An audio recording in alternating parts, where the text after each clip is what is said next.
சொல்கிறார். இன்றைய நாளுக்கான வேத வார்த்தை அது மத்தேயு எழுதின சுவிசேஷம் 12ஆம் அதிகாரம் 34ஆம் வசனம்.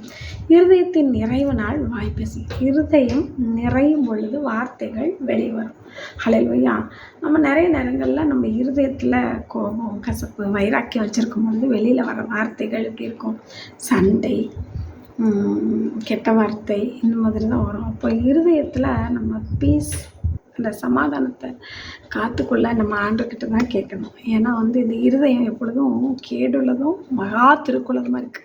ஆனால் ஆண்டவர் சொல்கிறாரு, நான் கல்லான இருதயத்தை எடுத்துகிட்டு உனக்கு சதையான இருதயத்தை தரேன்னு சொன்னார்.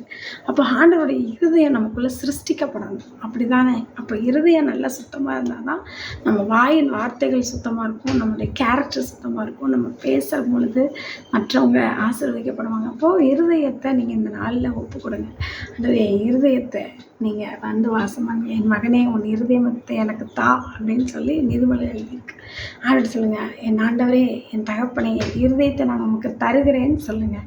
அல்லேலூயா. அந்த இருதயம் ஆண்டவரால் நிரப்பப்படும் பொழுது, ஆண்டோட வல்லமையால் நிரப்பப்படும் பொழுது, ஆண்டோட அபிஷேகத்தால் நிரப்பப்படும் பொழுது, அந்த இருதயத்தின் நிறைவினால் வாய் பேசும் பொழுது, அந்த வாய் கர்த்தரை குறித்து மகிமையானவைகளையே மட்டுமே பேசும் வழியாக வேறு எந்த வார்த்தைகளையும் பேசாது. அல்லேலூயா. ஆகவே இருதயத்தை கர்த்தருக்கு ஒப்பு கொடுப்போம். கர்த்தர் நம்மை ஆசீர்வதிப்பார். ஆமென். God bless you.